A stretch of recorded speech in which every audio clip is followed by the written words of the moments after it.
It's time for Inside the L, the podcast covering all things LaSalle athletics and taking you behind the scenes. And now, here's your host, Ed LeFurge. And welcome back to Inside the L, the podcast. Hope everyone is doing well and staying safe out there in these crazy times we're dealing with. Make sure you guys go ahead and subscribe, leave a review on Apple Podcasts, Spotify, YouTube. All you have to do is search LaSalle Athletics on all three platforms. With all of our teams coming back to campus and gearing up for what's going to be a wild spring season, I figured it was only appropriate to take you behind the scenes with our Director of Facilities, Zach Rissler, and Associate Director of Athletic Training, Nina Kauffman, to walk us through the process of getting us to this point so that way we can play games and hopefully have a spring semester without too many hiccups. On our Alumni Spotlight for this episode, presented by iPipeline, I'll have the pleasure of catching up with Jess Shanahan, a 2020 women's soccer alum who recently signed a deal to play professionally in Italy. We've got a global podcast episode for you. Fun setting that one up. She's 6 hours ahead of us, so it was an early morning to schedule that call. So really excited for what this episode's going to be and hope everybody enjoys it. Without further ado, we're going to jump right into things, and we're going to be chatting with Zach Rissler, our Director of Athletic Facilities and Operations. Zach, thanks for giving me some time out of your schedule, and welcome to the podcast. How are things going? It's going well. Taking every day by day in the crazy world that we live in, but it's going well. How about you, Ed? Things are great. I'm healthy and I'm employed, so I can't ask for much more than that. So before we jump into this semester specifically, walk our listeners through what the last few months have been like with basketball and some of the safety procedures that we have in place in order to make sure that season happens without any issues. Yeah, so it really started, and I even go back a little further with last year, maybe May, April-ish, as we were getting into this when not many people knew exactly what was going on. As when we kind of put together a health and safety team to be able to work on getting us back to practice when city and state restrictions allowed us to. So kind of jump forwarding through the summer of working through a lot of those things, we were finally able to get, like you mentioned, both our basketball teams back. And it really started with working them through stage progressions as part of our return to campus plan. Started with small pod workouts with no contact, and there was gating periods and protocols to follow that then eventually led you into fuller team workouts and then competition. But it was a long process, even just for basketball, to get to a point to play games. They were did about 6 weeks before they got the full team, and then it was still probably another month or so until they actually started competition, to be honest. And I think one of the biggest things that's different and interesting for the city of Philadelphia is that they have had tight restrictions, especially compared to a lot of other cities, parts of, around the country, and even within our conference. And a big piece that we've been implementing to keep everyone safe and healthy and work through our process. I think why we've been pretty successful in playing basketball through the past couple months is daily testing. Each basketball team, part of their tier 1 group, which would be all of their close contacts, so all of the student athletes, the coaches, athletic trainers, strength coaches, all who work closely on a daily basis with those teams, get tested every day for the past few months. Even on off days, they're coming in to get their test and stay clear, and we've been pretty successful in doing that. And then speeding up through the game day stuff has been different. No fans, as per the city guidelines and restrictions. So it's been really weird. An empty gym is something to get used to, where I don't want to say it feels normal now, but almost does, since we've had a fair amount of games. But it's just different going through with making sure there's hand sanitizer everywhere and people are using it, cleaning before, after halftime, and not letting people be in certain spaces until things are clean, just to make sure we're being safe. Everyone's obviously wearing masks. We've extra people wearing face shields. All of that really plays into a different experience, but I was glad we were able to get it kicked off and be successful with basketball up to this point with about a month to go. Yeah, no, I mean, you mentioned it. We've been really successful. Our men's program has been going well with no hiccups. The women's program has, been going well as well. So, things are things are good on the basketball front, and we're certainly obviously excited that that's the case. Moving, into this semester, and I guess really what started a few weeks ago, the beginning of January, with having all of our sport programs competing this spring, including fall and winter sports. So you're talking all 25 programs at the same time. What are some of the safety measures the department has had to work through?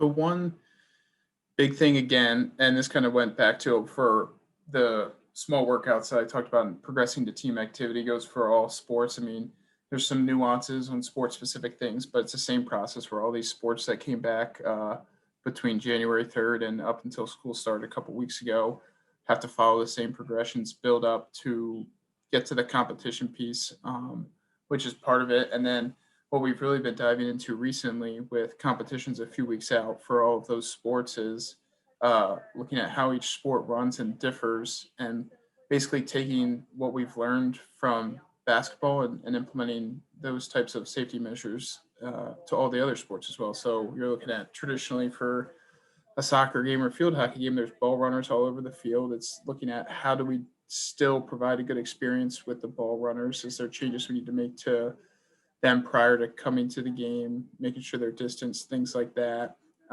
Spacing out all the benches. I mean, we're looking at going to each individual has their own chair, which is something we did for basketball as well to create physical distancing. So implementing something like that out to these outdoor sports, which traditionally isn't set up like that. And just furthermore, implementing, making sure masks, gloves, and creating an environment where as much as possible that you can have physical distancing, you implement that. Avoiding congregation and high contact points for all these sports is a big thing to work through and implement to get to a point where we're playing games here in a few weeks. And so I imagine that this has significantly changed your day to day and week to week routine. Like what does that look like for you now? I'd say, to be honest, it's been a whirlwind. It's gone so quick. I mean, thinking about this from starting to really dive into this, I guess 8 months ago now, it just seems crazy. It doesn't seem like that long. It's been so quick. But I think just aside from developing protocols and safety measures, it's had a dimension to my position and what I do that I wouldn't have ever anticipated. I don't think anyone anticipated thinking this, but literally every single potential time change or question that I get pertaining to facilities and events, it's always making sure you're looking at it through a COVID lens, from a sense of making sure, hey, is the facility open, but also what are the protocols for being in there? Does that mesh up and work? So I think that's one of the biggest things, is making sure everything is looked at through that COVID lens to make sure we're following protocol and being safe, which wasn't necessarily there 10 months ago. And to be honest, I think I've, from just the day-to-day to week, been busier than I ever have, in a lot of meetings. It's a lot of communication, making sure everyone's on the same page, because it's new for everyone. I mean, a lot of the coaches that came back and the student athletes in January, it was their first time back on campus. And you kind of have to remember that I've been working and living this and these protocols for months and months. So it's just making sure that even though I know something or I know the protocol, making sure it's communicated to everyone. So there's no surprises, no hiccups, et cetera, kind of going through that.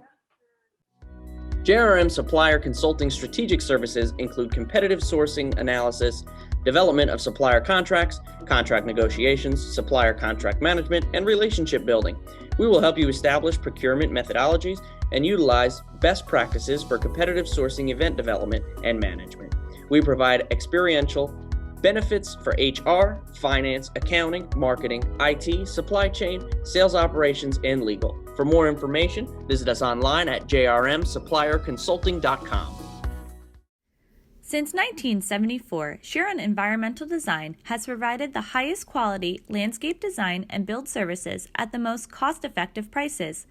Located in Plymouth Meeting and 4 regional offices throughout the greater Delaware Valley, Chiron Environmental Design is prepared to offer professional design, build, and maintenance services to address a wide range of landscape design needs. Chiron maintains specialty divisions in golf, sports, civil engineering, and interiors. To learn more, check us out today at chirondesign.com. LaSalle fans, are you looking for something to get embroidered or imprinted? If so, let Campus Clothes help you get the look. Whether your team is in the corporate office or on the athletic field, Campus Clothes can supply your team with all its needs. Choose from a variety of t-shirts, uniforms, fleeces, polo shirts, and jackets. Visit us on the web at campusclothes.com. That's KAMPUSCLOTHES.com. Or give us a call at 215-357-0892. That's 215-357-0892. Looking good is the first step to playing well. Campus Clothes. Get the look. We talked earlier a little bit about not having fans at basketball games and likely won't at any events this spring. I know you mentioned the city played a role in that. Was there anything else that went into those decisions? Yeah, so the city restrictions are the biggest factor there. They restrict attendance at sporting events currently. So that's the biggest piece where when they say no, we don't have really any other say until they change that restriction. I'll say what we've kind of done behind the scenes, though, is being able to analyze and look at, okay, if we get to a point where fans are permitted, what have their capacity percentages been? What's our capacity in a non-COVID world? And then kind of doing those calculations, looking at the seats and stuff. How do we do it socially distanced? How does it change the fan experience? Things like that. So we still, even though we haven't had fans or have been working behind the scenes to make sure if we get to a place, and especially as we keep moving through the spring, are able to shift on a moment's notice when the city gives it an okay and we're ready to go if that situation presents itself. So I think it's one of the biggest things. But yeah, like you mentioned, really the city is kind of the end all be all on that front at the moment. And what are some of the challenges to having all of our sports competing during the same season? So one of the biggest things is game times and field usage.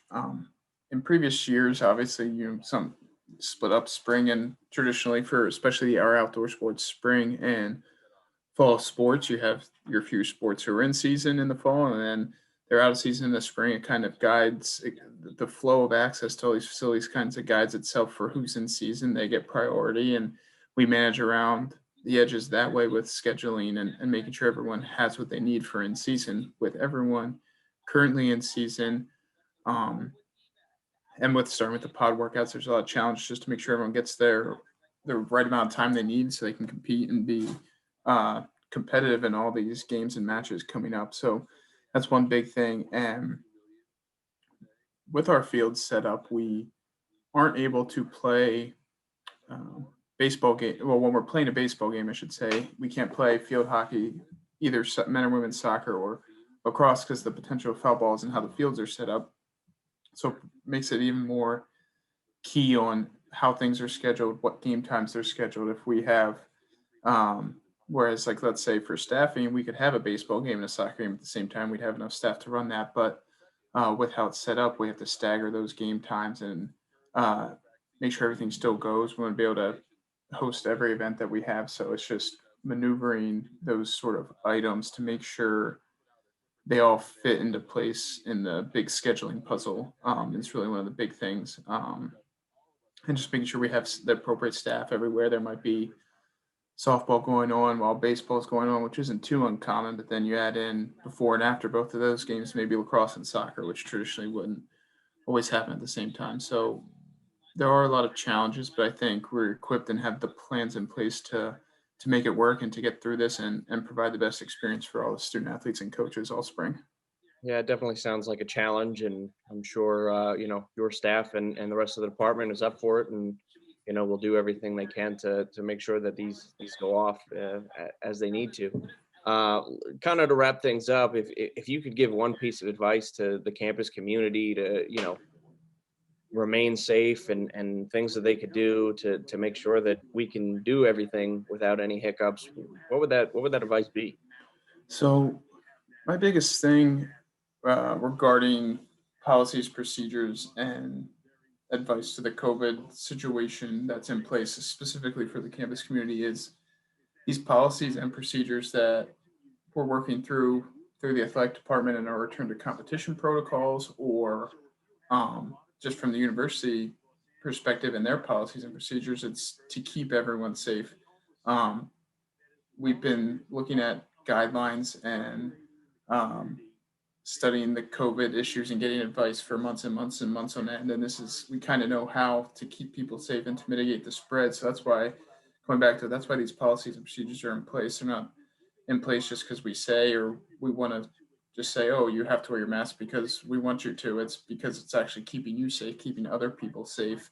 It helps keep the rec center open. It helps us keeping the potential to keep playing games through the semester. So it's really just to keep these things are in place to keep everyone safe. And my advice is just to follow them to the best of your ability, and it'll keep everyone safer and on campus at the end of the day. That's what we want to do, is stay on campus through this semester. And furthermore, if we're getting the nitty gritties, the biggest things are masking and physical distancing. We know they help mitigate the spread the most. So continuing with that, those are the two biggest things, and really avoiding large gatherings. And I think we can be in a good place to keep moving through this semester. Well, Zach, we really appreciate you taking some time out of your busy schedule to catch up with us here on the podcast and to inform our listeners of kind of what's going on behind the scenes. Absolutely. I appreciate it. Thank you. Yep. That was Zach Rissler, Director of Athletic Facilities and Operations. We're going to take a quick break and get a few words from our sponsors, and then we'll be joined by Nina Kauffman, the Associate Director of Athletic Training. She's been working closely with Zach and that working group to make sure we can return to campus safely and efficiently get all of these games up and running without any hiccups. So I'm Ed LeFurge. We'll be right back.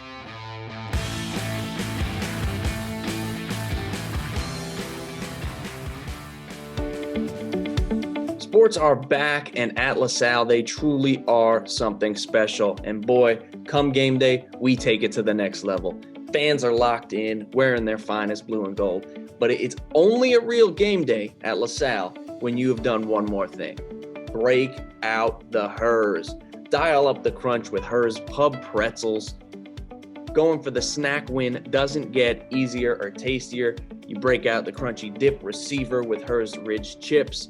Both go perfectly with cheering on the Explorers to the last second. Game time, halftime, overtime. It's your time to break out the Hers.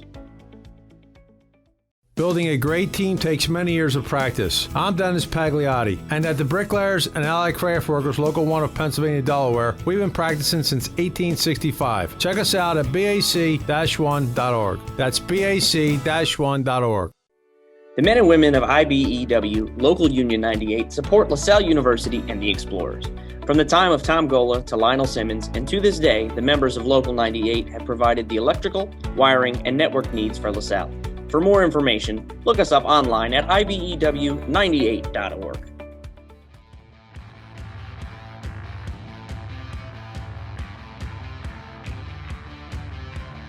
Now we're back here on Inside the L, the podcast, and joining me now, our Associate Director of Athletic Training, Nina Kauffman. And Nina right now joins us on the road with women's basketball. They're getting ready to take on Rhode Island today. So by the time this comes out, hopefully LaSalle will have extended their win streak. But Nina, thanks so much for joining me on the podcast and making some time. How you doing? I'm great, Ed. Thank you for having me. I really appreciate it. Yeah, my pleasure.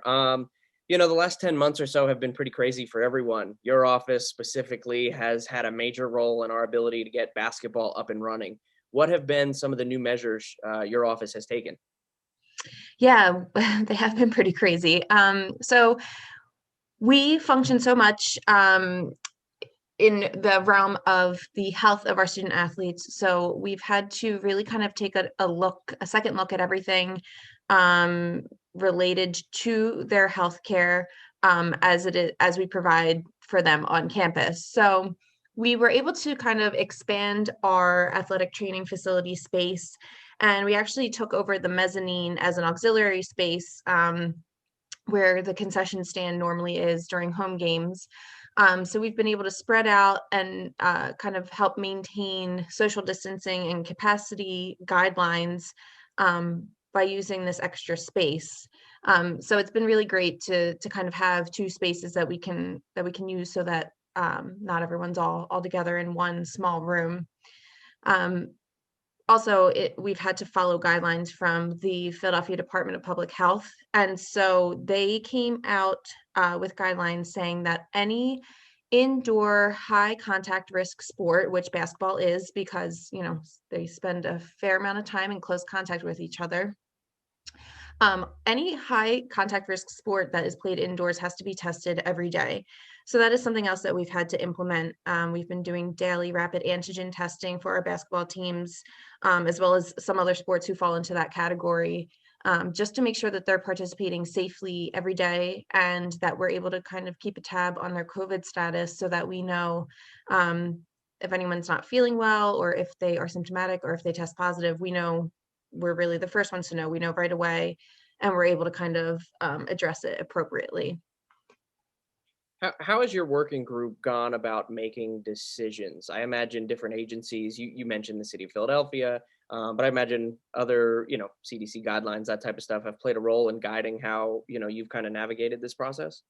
Yeah, absolutely. So first and foremost, we do have to follow city guidelines, and the city of Philadelphia has been pretty strict with a lot of their guidelines, which is great because they've given us these guidelines. So we have things to follow, we have steps to follow and procedures that we need to comply with. So we have to follow the city guidelines. We are able to be in frequent contact with Department of Public Health officials, which is great. They're very responsive and really helpful, not just with our specific protocols in athletics, but also protocols that affect the university at large. And then, of course, we do follow all CDC guidelines in terms of best practices, masking, washing your hands, social distancing, all of that kind of stuff. And then sport specific, we have turned to the A10 and the NCAA for guidance on what to do. As I mentioned, basketball is a high contact risk sport, but all other sports fall into different categories. So the NCAA kind of broke that down. And so we are able to refer to them and the research that they've done and the guidance that they've compiled to kind of make a judgment on how we approach these other sports and the best care that we can give to them. And so you mentioned these different levels of high contact indoor. How are those kind of decided? And with the spring season coming up, with all 25 of our teams kind of participating, how are those and how frequent are the testing protocols for kind of the different groups? Sure. So the NCAA was the one who really kind of decided the different categories of risk for each sport. So they looked at where's the sport typically played, so indoor or outdoor or in the water. And they looked at, again, typically during competition specifically or most practices, how much contact is there between athletes? So if it's high contact, like I said, they are usually in frequent close contact with each other for extended periods of time. They have an intermediate risk category. So that's where, think of soccer, for example, or maybe field hockey, lacrosse, where there is interaction and you can be really close to somebody, but for the most part, you're kind of spread out. And then there's low contact risk sports. So those are like tennis or swimming or track and field, where pretty much you're really not in contact with anybody during your sport specifically. So they really kind of broke that down for us, for all member institutions to kind of follow. So we are testing every team on campus besides those that are a high contact risk sport. So this gets a little nitty gritty. So we have to kind of look at each team, but we're testing all intermediate and low contact risk sports weekly. We test 50% of the team each week. And the university is helping us facilitate that using their testing center on campus, which is really great, very helpful. Any high contact risk sport, so for us, that's men's and women's basketball, men's and women's water polo. We, in athletic training specifically, have been testing them each day. And then the A10 made up some guidelines or created guidelines regarding competition testing, basically for those intermediate and low contact risk sports, we need to test them if they're traveling the day before they leave for an away game. That is the policy that we are following. And with COVID and the crazy 8, 9, 10 months it's been, how's your normal workday changed from what it was, let's say this time last year?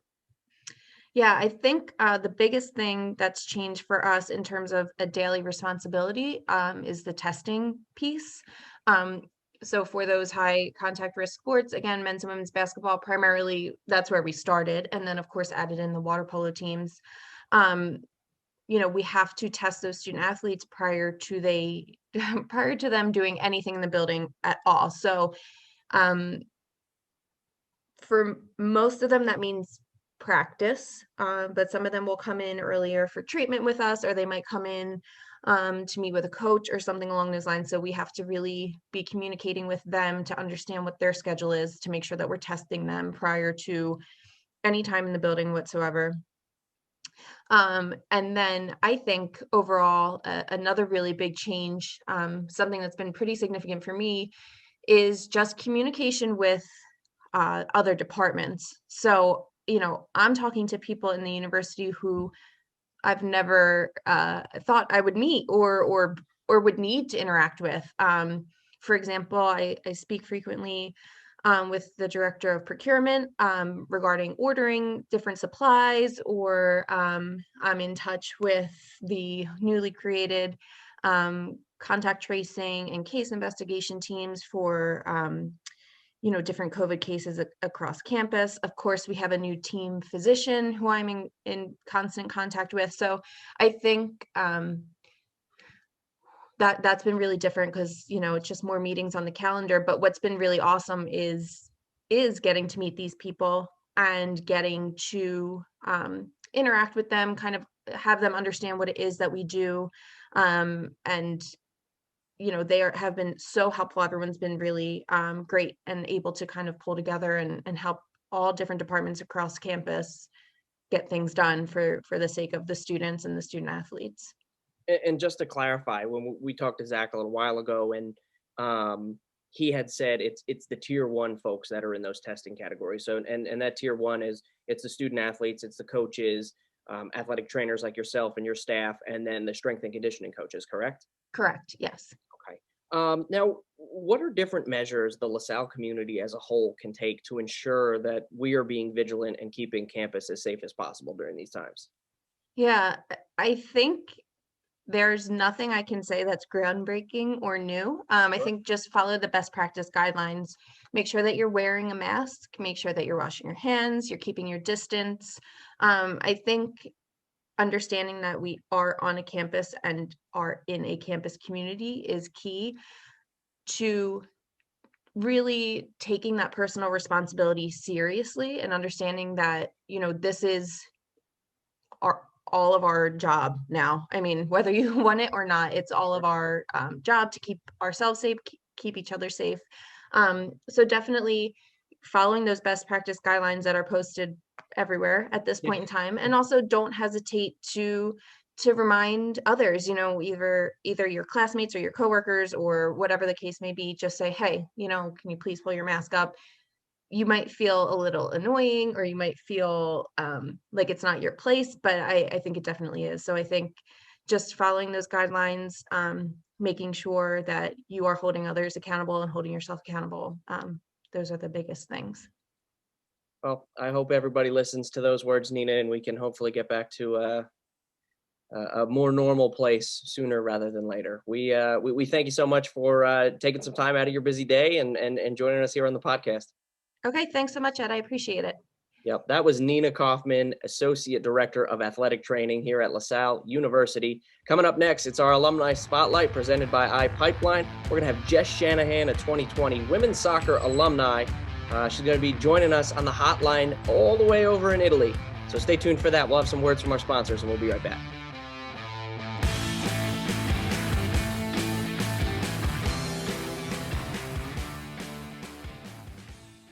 In today's economy, good financial advice is critical.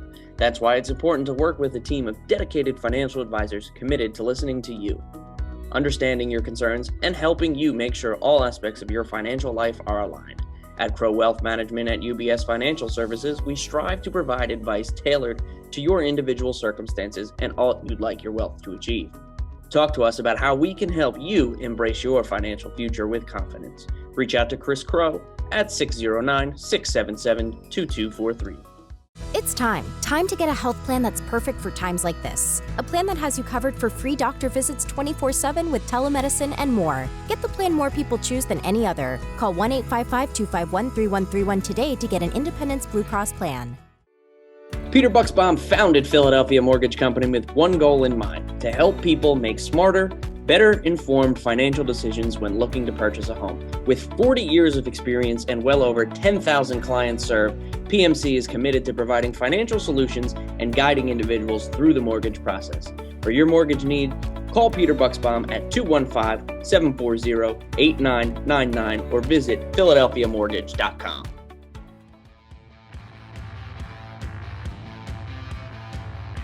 All right, it's time for our Alumni Spotlight presented by iPipeline. We've got a really awesome one coming to you from overseas, all the way in Italy. Jess Shanahan, a 2020 women's soccer alumni. Jess, thanks so much for finding time across the globe to join the podcast. How are things going? Things are good. First of all, thanks for having me on. Everything's going pretty well. Honestly, my schedule's a little bit hectic, but overall, I enjoy it a lot, and it's a really great challenge for me this year. Well, we're glad that you're able to give us a couple minutes out of your busy day. Let's start where things left off with you at LaSalle. You had a season-ending injury your senior year. How are you feeling? How was recovery? How did everything go? Well, right now I'm feeling pretty good. My knee's holding up really well. I mean, a year ago today, I was still rehabbing, so I was working with trainer Meg and Jim back at LaSalle and just getting back into things, really. I got hurt back in October, so it was about 3 or 4 months, I think. I had surgery in December, and I was able to get back into things fully around mid-February, March, and that's pretty much when quarantine hit. So Yeah. I kept things up by myself, but for the most part, it was good. And then summer came, and I ended up working with the former assistant coach at LaSalle, Bob Wilkinson, for the men's team. So he really helped me prepare for Italy and get ready coming into this season. Yeah, tell us about Italy. What's going on? Talk about this new opportunity. Yeah, so the team I'm playing on is SS Lazio Femminile. It's basically the Club Lazio's first team for the women, and they're in Serie B this year. So I know the club's whole goal in general and the team is to move into Serie A next season. And so first and foremost, their goal is to win the league and come up in the first spot. But I know the top two teams get promoted, so they're looking to finish in the top two.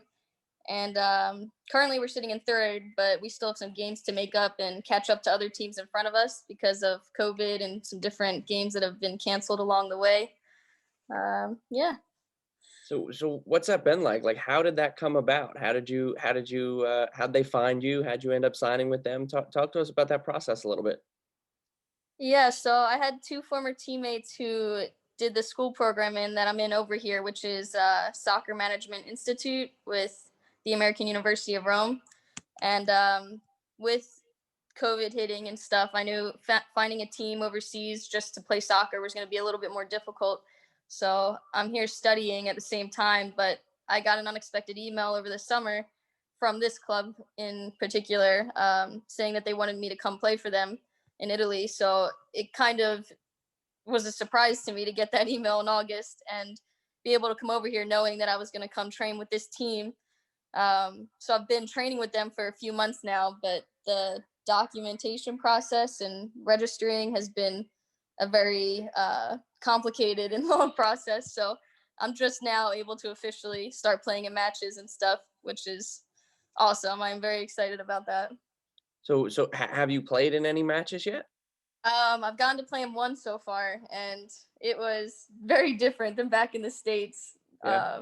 in many ways. but it was good. I mean, it's definitely very different. I would say the game back home is maybe more physical, but here so many players are extremely technical. So there's lots of little passes and very quick feed. It's very technical for sure. Is there a large language barrier for you with some of your teammates? Boy, yes, huge. I would say that's maybe the most difficult part for me, training with this team, because a lot of the girls don't speak very good English, so only a few of them can help translate to me, and almost my entire staff does not speak any English. So the head coach can speak very little bit, and at practice for me, it's a challenge. I constantly have to go up to girls and be like, hey, like, what are we doing? What did the coach just say? So that's definitely very difficult, because when the coach wants you to do a certain thing and I might not understand what he's saying, it can be frustrating at times, but that's definitely the biggest challenge for me, I think. What are some of the lessons that you learned at LaSalle that continue to play a significant role in your life? Well, first of all, I don't think I would be here if it wasn't for my career at LaSalle and with the women's soccer program. I think I owe everything to my former teammates, who will forever be friends, and even more so to Paul and the whole coaching staff, Nort, Brooksy, and my former assistant coach, Jamie Scott. But they truly showed me not only how to work hard and push myself, but how much more we're capable of doing as an athlete and as a person. They always pushed us beyond what we thought we could accomplish. So I just know that when things are tough, like, you just got to keep working and keep up a good attitude, because you can be talented, but if you don't have the right mindset and attitude going into things, and you don't help other people, and you kind of, you get out what you put in. So I think the most important lesson I learned there is just work hard no matter what, and just be the person that you want other people to be for you, basically. Definitely. What's the environment like in Italy right now? I know when the pandemic first hit, all we saw in the news over here was everything was locked down, and they had military walking through the streets to make sure people were in their homes and stuff. Has it gotten better? What's it like? So it's definitely gotten better, I think, from maybe that part, but it's still pretty locked down here. So in particular, after the holiday, I would say it's probably the most locked down now than it's been since I got here. We have to wear masks all the time outside when we're walking around, or else you can get a huge fine. And you can't eat inside anywhere currently in our region. Traveling's restricted. So when I go to practice, a lot of times I'll get stopped in like different train or metro stations. They'll ask me where I'm going, by military or police personnel. So I just have to explain that I'm coming home from practice or something like that. And hopefully, if they understand English, they let me by. But the only thing different is, I think I've seen at LaSalle that they're wearing masks during training and stuff. We don't have to do that while we play sports or anything. I know that a lot of leagues are cut off due to what level you're at and what division you're in. So right now, Serie B is good. So we're good to play games. We just have to get tested as a team every single week before we play. So that's how a lot of matches might get canceled over the weekend. But yeah, just following all the restrictions until hopefully things start to open up again. Yeah. So you guys only have to get tested once a week? Yeah, we normally get tested on Thursdays, and then so both teams will find out within the day or so for a Sunday match. Very cool. Well, I want to wrap things up with your nickname, Sharky. How'd that come about? So my former assistant coach, Jamie Scott, actually made that up. I have a pillow pet, and it's a shark, and it's actually named Sharky. So that it's with me everywhere I go. So every away tournament or trip at LaSalle, I brought this pillow pet with me, and it kind of just stuck that was its name, and everybody started calling me it. So funny story, I actually had it shipped here from Rome. I couldn't pack it the first time around. I had so much stuff, and My parents actually sent it to me, so I do have it here. That's funny. That's I love that. I love that. Mhm. One last question before we kind of wrap up here. Have you had the chance to come home? Have you been in Italy straight since August, or did you get to visit for the holidays? What's that been like? I know traveling restrictions internationally in the States are a little strict right now. So what was that like for you? Yeah, so I got to come home for about, I think it was 2 weeks. It was supposed to only be 5 or 6 days. I played in my first match and then got on a plane the next morning to come home for Christmas. And when I was trying to come back, I had to be on a COVID tested flight, so I didn't have to quarantine coming back to Italy. So I was able to train with my team. And my COVID test results were delayed, so that made me miss my first flight. And Oh man. at that point, I needed another test within 72 hours, so I couldn't even hop on the next flight the next morning because my results were now expired. So it took me a little bit to try and get back. So that extended my stay to about 2 weeks, but I made it back, and I was happy to see my family for a little bit because it'll be a few months. So I was thankful for that, at least. Certainly. Well, listen, Jess, we appreciate you giving us some time and joining the podcast. We're super proud of you over here at LaSalle and the things that you're doing. Keep in touch, and if there's ever anything we can do to help, don't hesitate to reach out. Of course. Thank you so much, Ed. I really appreciate it. Yep. Thanks so much. That's going to do it for this episode. We really appreciate everybody for joining us. Zach Rissler, our Director of Athletic Facilities and Operations, Nina Kauffman, the Associate Director of Athletic Training, and of course, Jess Shanahan. Really appreciate them for making the time and the effort to join the podcast and, really take all of you as our listeners kind of behind the scenes and let you understand all of the work that's gone into being able to play basketball games and being able to have a spring semester with all 25 of our teams competing. Certainly wouldn't be able to do it without the hard work and dedication of Zach and Ryan from his staff, and Donnie's our chief of staff, who's worked with them on getting that done. And then of course, Nina and all of the athletic trainers we have in the training room to really power us through and make sure the kids can go and the teams are safe in competing this spring. So shout out to those folks for doing everything that they can to make this year happen. I'm your host, Ed LeFurge. We'll be with you in another couple weeks for another episode of Inside the L, the podcast. We appreciate it. Thanks for listening to Inside the L, the podcast. Go Explorers!